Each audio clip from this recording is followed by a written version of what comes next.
vrai, comment est-ce que l'on crée une station balnéaire? En se disant, tiens, allez hop là, elle est au bord de la mer, il y a un palmier, il y a du sable, allez, banco. Bon, ça s'est pas passé comme ça, mais c'était c'était au mois de mai, le 2 mai. Hein. Oui, très exactement aujourd'hui. Oui. Le 2 mai combien? 1857. 57. Voilà, merci. Je vous en prie. Vous êtes là. 1857, c'est une décision de l'empereur Napoléon III qui vient de signer un papier qui crée la ville d'Arcachon. Il crée la ville. C'était comme ça à l'époque. C'est-à-dire que là, il y a eu une pression.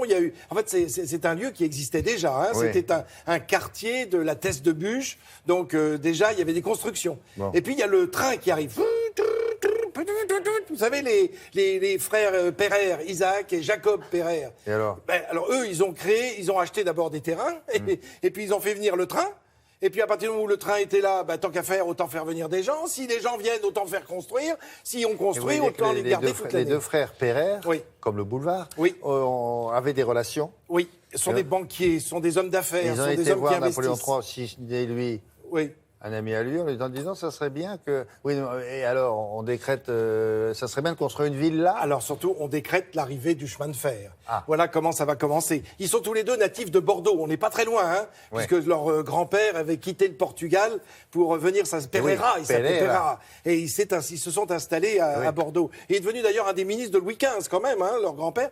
Et puis, eux ont fait des affaires, ça aidé par le baron de Rothschild. Donc voilà, on est déjà dans un monde de finance, d'affaires. Et puis, comme le chemin de fer va exploser de cette seconde moitié du 19e siècle, eh bien, le chemin de fer arrive jusqu'à Arcachon. Et là, on s'aperçoit que sur ce lieu, très précisément, l'air y est favorable pour les curistes. Alors, non seulement on est au bord de la mer, mais il y a une ambiance avec les pins qui sont tout autour, ce qui fait que ça va jouer sur la construction de la ville.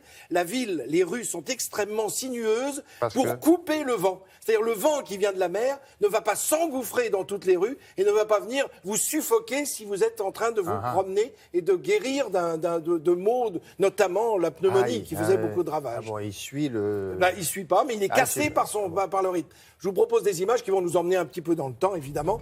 Tout cela va être construit grâce aux frères Pereire. Ils vont y bâtir 4... Elle va être divisée en... Ça, c'est Napoléon III. Ils vont être divisés en 4 parties. Il va y avoir la ville d'été, la ville qui était donc...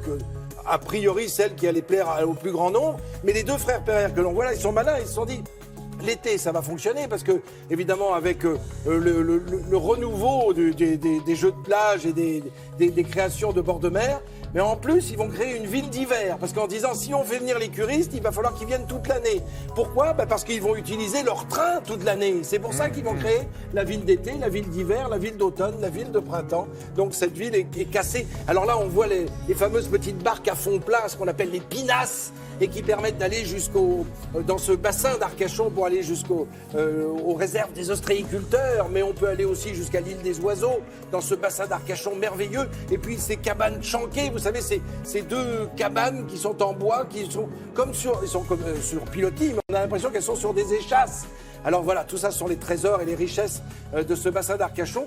Né en 1800, ce qui est incroyable, c'est que ça va exploser très rapidement. Quand on sait que l'empereur va y venir en 1863, et puis que l'impératrice aussi adore cette côte. Enfin, quand on pense à Biarritz, et regardez, ils imaginent des pistes. Alors, c'est pas du tout sur de l'herbe, mais c'est sur des épines de pin. Oui, absolument, qui sont extrêmement glissantes, tout à fait. Et alors, du coup, il y a même du saut. Alors, il y a avec bâton ou sans bâton, vous allez voir, mais on se croirait presque aux Jeux Olympiques d'été, mais avec du ski, ce qui est assez surprenant. Très bonne idée. Donc, cette ville, évidemment, d'Arcachon, aujourd'hui, c'est un temple pour les estivants. C'est vrai qu'il y a énormément de monde l'été, et puis alors, il faut découvrir, au cours de ces rues sinueuses, il faut découvrir toutes ces villas qui ont été construites au fil du temps.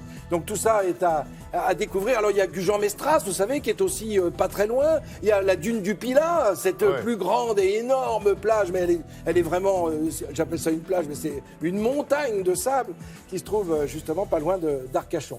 Alors voilà, c'est aux frères Pereire que l'on doit cela, et surtout à l'arrivée du chemin de fer qui va évidemment exploser. Et ça s'est passé officiellement ? Oui, le 2 mai. Le 2 mai. 1800.